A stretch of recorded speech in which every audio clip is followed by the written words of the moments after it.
In unicellular organisms, only one cell is present, and that cell is responsible for carrying on all the body activities of the animal. Epithelial tissues form the lining of the visceral organs. So, what is a tissue? Tissue is a group of similar cells. Simple epithelium is composed of a single layer of cells and functions as a lining for body cavities.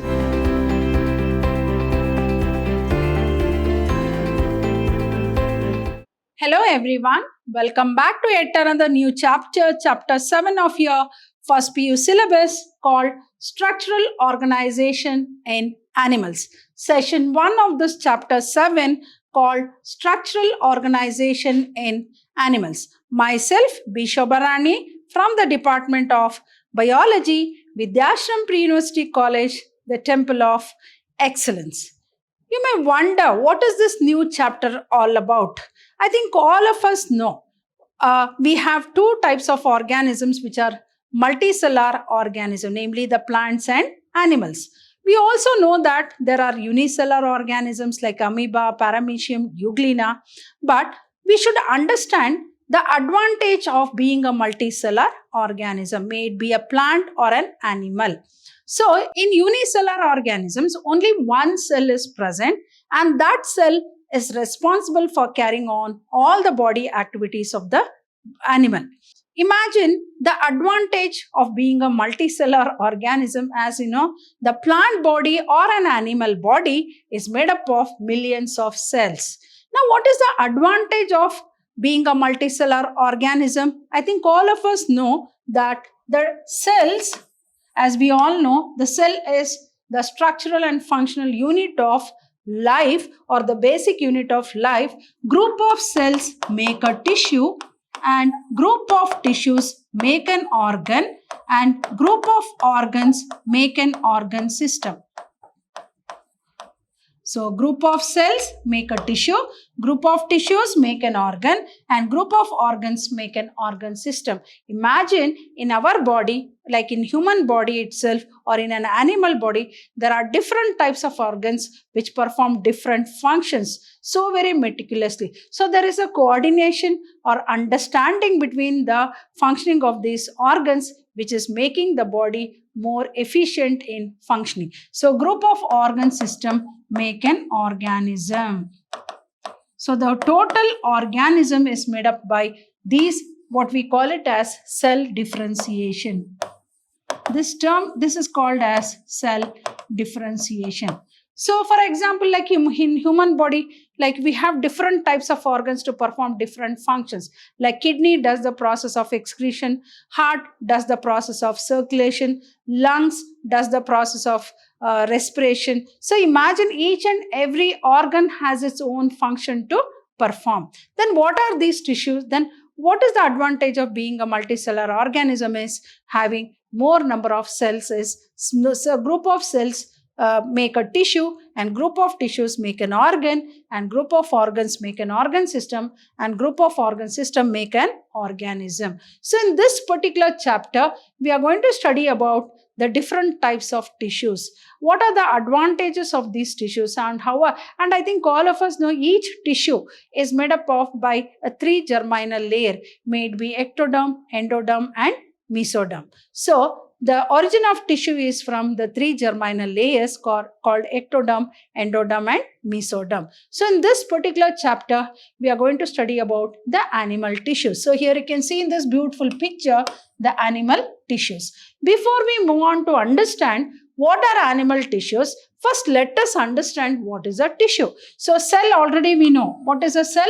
Cell is the basic unit of life, and which is responsible for carrying on the various activities of the body. That is, group of cells make a tissues. So what is a tissue then? A group of similar cells along with intercellular substance which perform a specific function is called as a tissue. So each tissue has a particular function to perform. So what are, in simple terms, if you say tissue is a group of similar cells. So what is a tissue? Tissue is a group of similar cells, not dissimilar cells.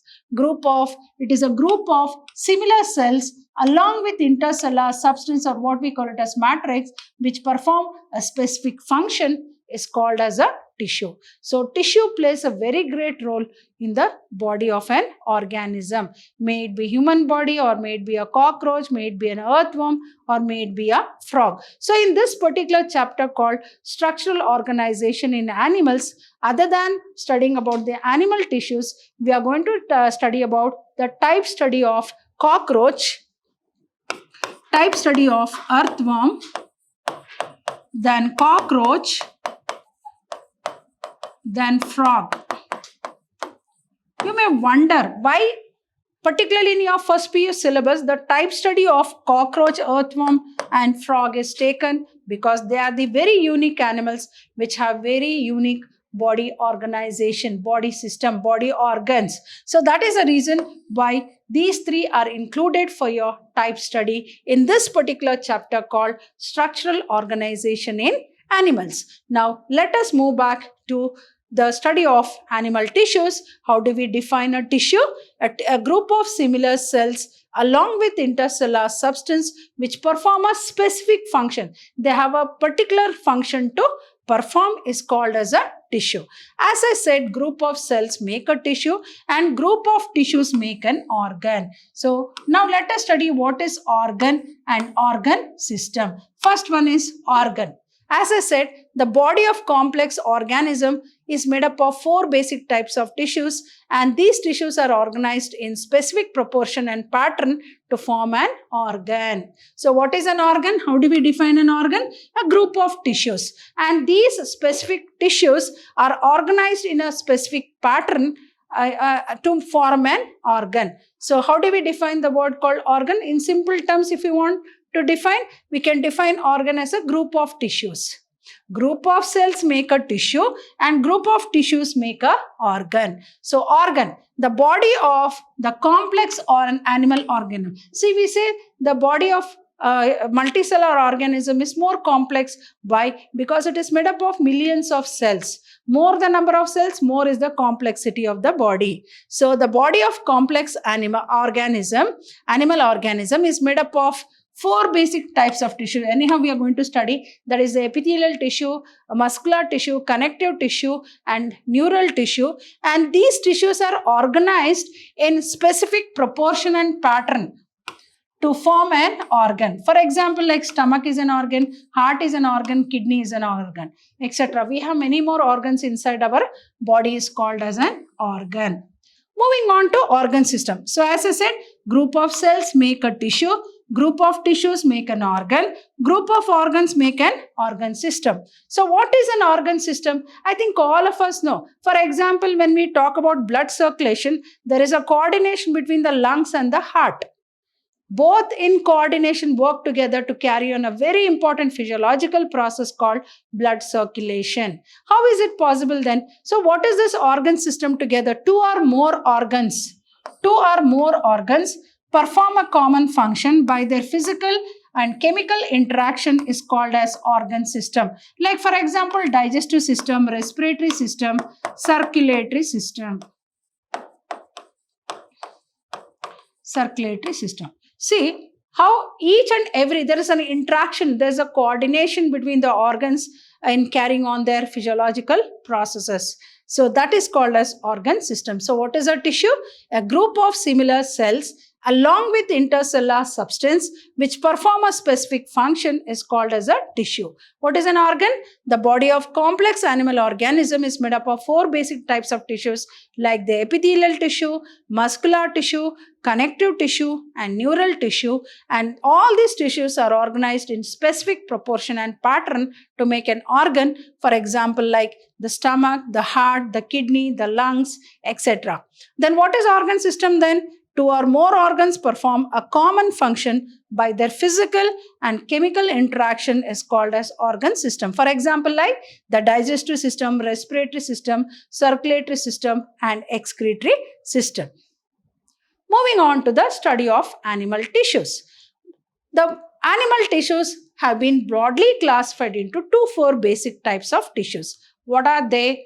First one is called the epithelial tissue. Second one is called the connective tissue. Third one is called the muscular tissue. And fourth one is called the neural tissue. So the whole of the animal tissues has been broadly classified into what? 4 basic types of tissues. What are they? Epithelial tissue, connective tissue, muscular tissue, and neural tissue. I think all of us know that branch of biology which deals with the study of animal tissues is called animal histology. Study of tissues is called as histology. Study of tissues is called histology. If it is study of animal tissues, it is called animal histology. If it is study of plant tissues, it is called plant histology. As you have already studied in chapter called Anatomy of Flowering Plants, where you have studied about parenchyma, collenchyma, sclerenchyma tissues. All those are plant tissues. So here in this particular chapter, we are talking about animal tissues. So we know what is a tissue. We have understood what is a tissue. Tissue is a group of similar cells performing a specific function. And group of cells make a tissue, and group of tissues make an organ, and group of organs make an organ system, and group of organ system make an organism. So the study of tissues is called histology, and study of animal tissues is called what? Animal histology. Study of plant tissues is called plant histology. Now what are the 4 basic types of animal tissues? Epithelial tissue, connective tissue, muscular tissue, and neural tissue. Here you can see in the picture epithelial tissue, then second one is connective tissue, and third one is muscular tissue, and fourth one is called the nervous tissue. Anyhow, we are going to study one by one. So now let us move on to the first very important tissue called epithelial tissue.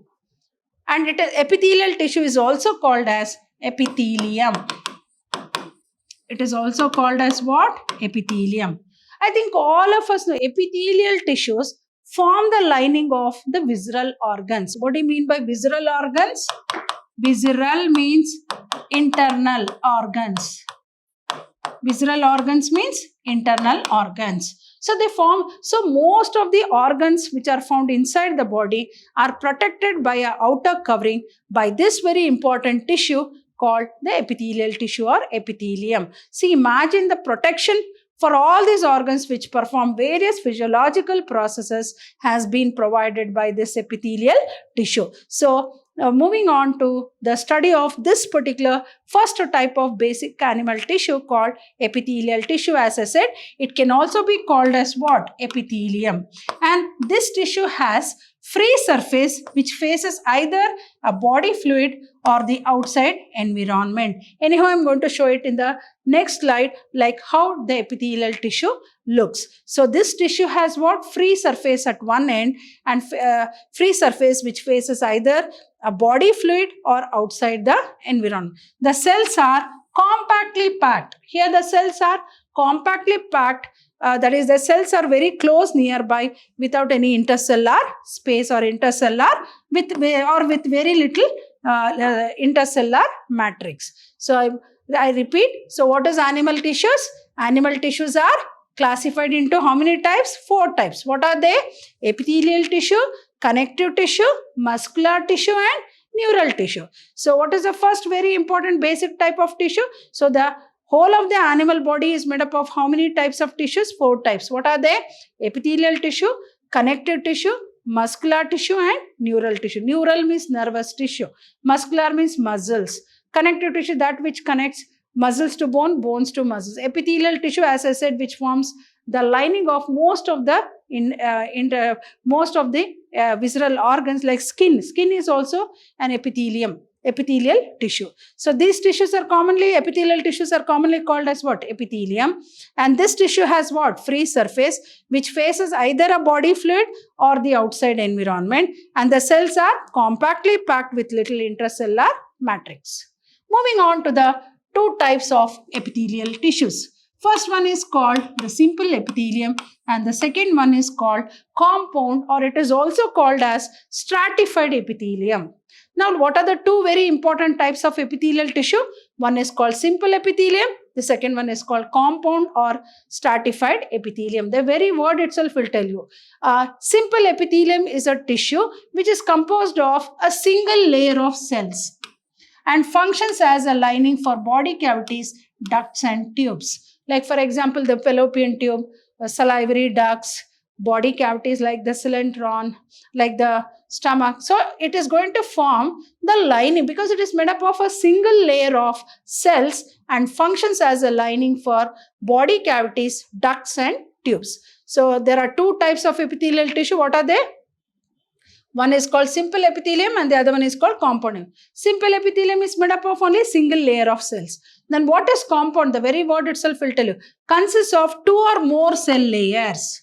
There, simple epithelium consists of only one single layer, whereas compound, and it is also called as what? Stratified epithelium, which consists of two or more layers and have protective function as it does in our skin. So skin is nothing but called compound or stratified epithelium. Hope you have understood what are the two types of epithelial tissue. Here you can see one type simple. This is simple epithelial tissues. These are simple epithelial tissues.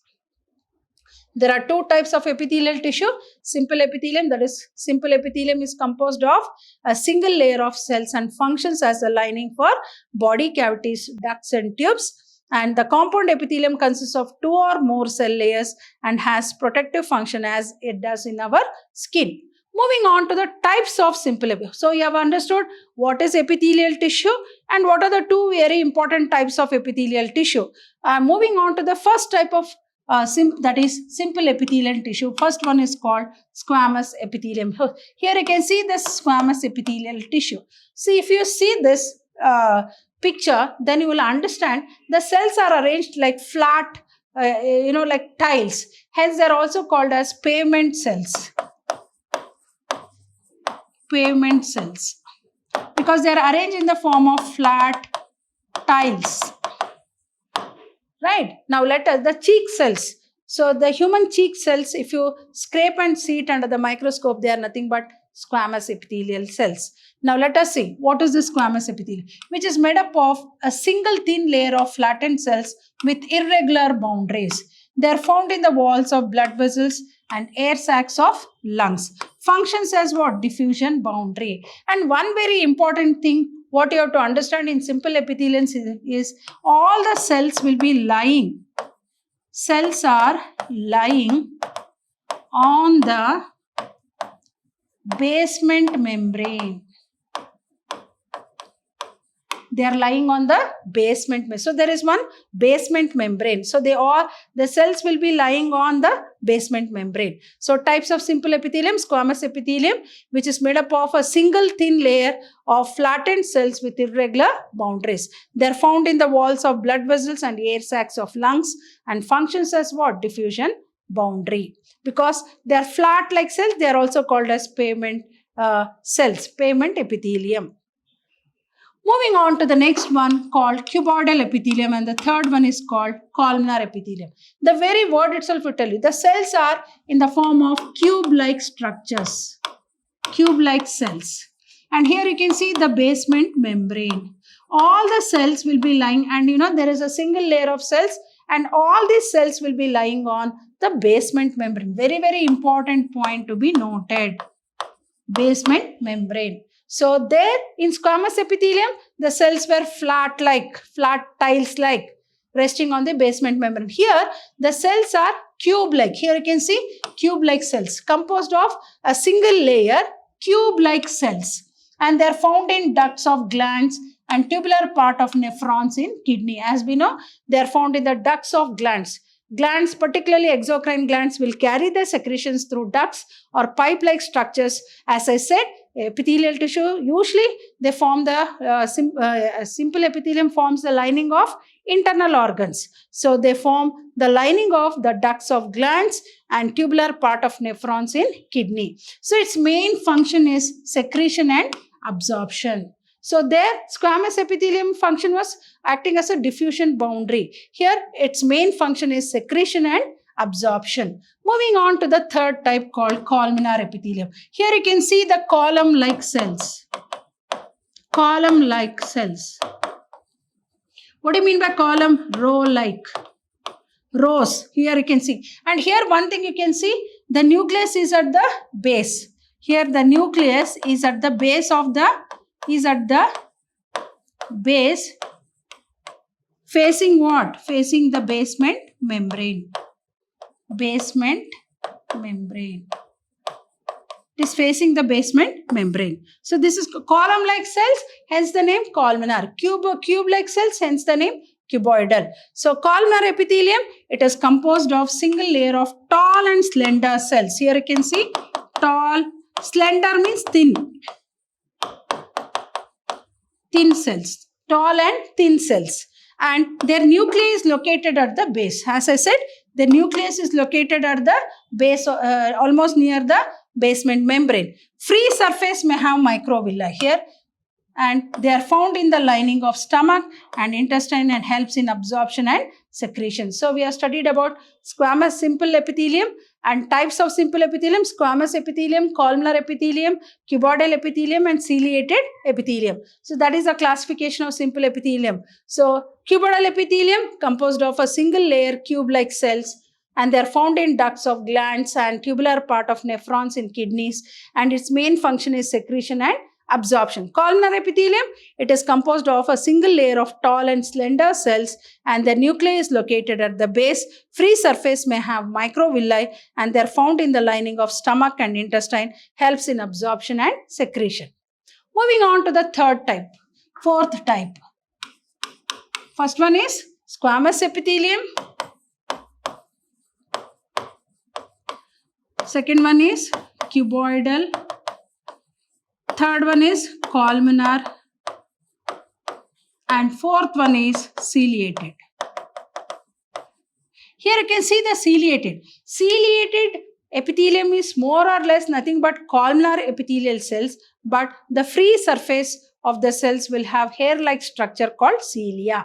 That is a very important difference. So here you can see this cilia. So they are nothing but like columnar cells.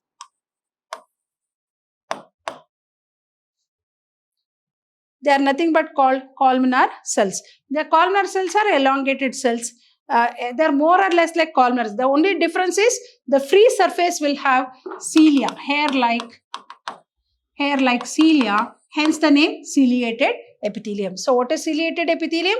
It is a modified cuboidal or columnar epithelium. So it is called as what? Modified cuboidal or columnar epithelium. So it is called as what? It is a modified cuboidal or columnar epithelium. Cell bear cilia on their free surface, found in the inner surface of hollow organs like bronchioles and fallopian tube. Bronchioles are, the bronchi, the main trachea branches into bronchioles of the respiratory system, and fallopian tubes of the female reproductive system.